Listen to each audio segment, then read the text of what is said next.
Well student, previous tutorial में हम लोग ने फंक्शंस के बारे में पढ़ा। उसमें बहुत सारी चीजें हम लोग ने देखा, फंक्शंस को कैसे डिक्लेयर करने का काम करते हैं, उसके अंदर पैरामीटर कैसे पास करते हैं, ये सारी चीजें देखी, रिकर्शन देखी, और उसके बाद फंक्शंस के अलग अलग फीचर के बारे में हम लोग डिस्कस किया।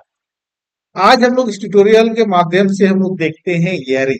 आज हम लोग नया टॉपिक स्टार्ट करते हैं, एरे है। तो आज हम लोग देखते हैं what is the array, array होता क्या है।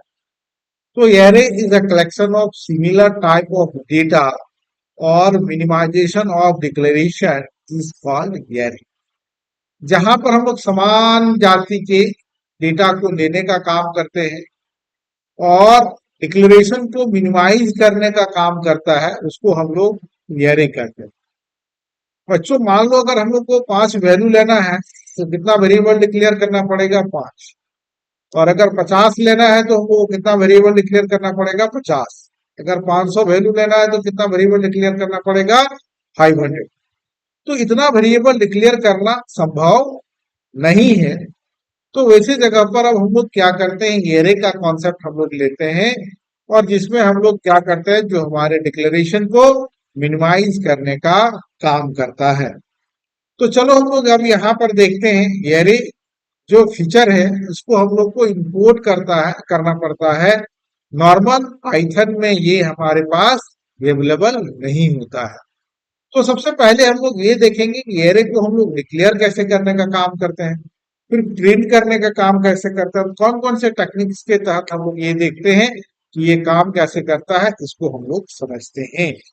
तो हम लोग यहाँ पर नया पेज ले लिए, फ्रॉम एरे इनफो। ये फीचर हम लोग ने ले लिया। एरे इक्वल टू एरे, और हम लोग यहाँ पर ले लिए आई। अब ये आई क्या रिप्रेजेंट कर रहा है? Integer value. ठीक है। और हम लोग यहाँ पर कुछ बातें हम लोग याद रखेंगे। तो एरे जब भी हम लोग लेते हैं तो इसका फर्स्ट पोजीशन जो बाय डिफॉल्ट 0 होता है और लास्ट पोजीशन हमेशा साइज -1 होता है।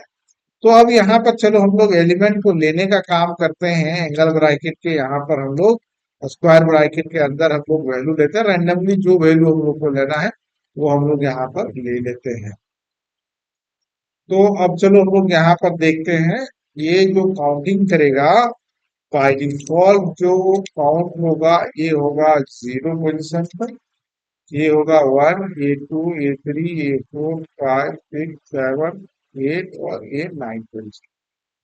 ये हम लोग ने डिक्लेयर। और आई रिप्रेजेंट क्या करता है? Integer value. ये इंटीजर है, ये रिप्रेजेंट करने का काम करता है। तो अब चलो हम लोग यहाँ पर देखते हैं एरे एलिमेंट।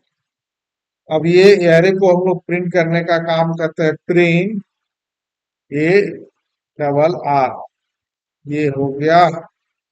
और यहाँ पर हम लोग ले लिए पी 47 डॉट पी वाई। तो ये देखो एरे को प्रिंट करने का काम कर लिया कि नहीं कर लिया? तो ये हम लोग ने देखा।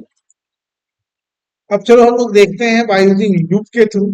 तो जब भी हम लोग, ये तो हम लोग ने ले लिया, और भी बहुत सारे ऐसे ऑपरेशंस करना पड़ेगा तो बिना लूप का संभव नहीं होगा।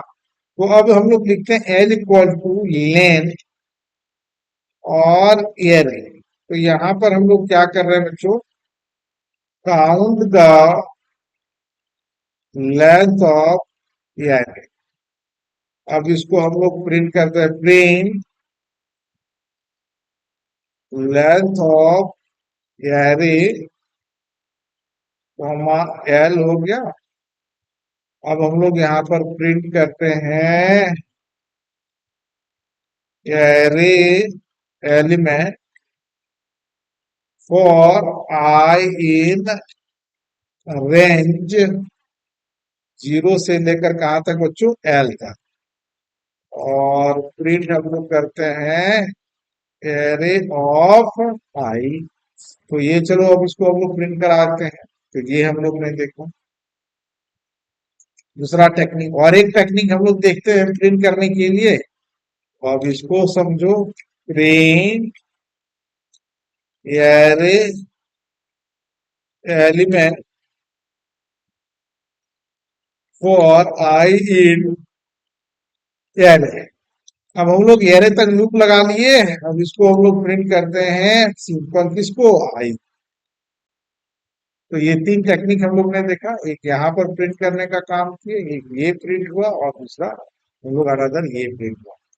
तो इस तरह हम लोग यहाँ पर देखें कि एरे को हम लोग कैसे डिक्लेयर करने का काम करते हैं। इसको हम लोग ने सबसे पहले इनिशियलाइज करना है, और आई क्या रिप्रेजेंट करता है, इंटीजर में। तो अगर कोड लेना है तो हम लोग एफ लेंगे, स्ट्रिंग लेना है तो एस लेंगे, ठीक है। और हम लोग इस तरह वैल्यू यहाँ पर, अब वो लोग डिसिमिलर है, अब हम लोग यहाँ पर पॉइंट वैल्यू नहीं डाल सकते हैं, नहीं। अगर डालेंगे तो देखो ये एरर दे देगा, नहीं संभव है, क्योंकि सब इंटीजर है तो सब वैल्यू इंटीजर ही लेना होगा। और इस तरह हम लोग लेने का काम किया, और तरह तरह से हम लोग इसको प्रिंट करने का काम किए। इस ट्यूटोरियल के माध्यम से हम लोग ये समझे। और अधिक जानकारी के लिए बच्चों हमारे चैनल को सब्सक्राइब करो, वीडियो को लाइक करो, सेंटर को विजिट करो। और अगर आप फेसबुक से देख रहे हैं तो हमारे चैनल को फॉलो करो, ताकि आपको वीडियो नया नया मिलता रहे।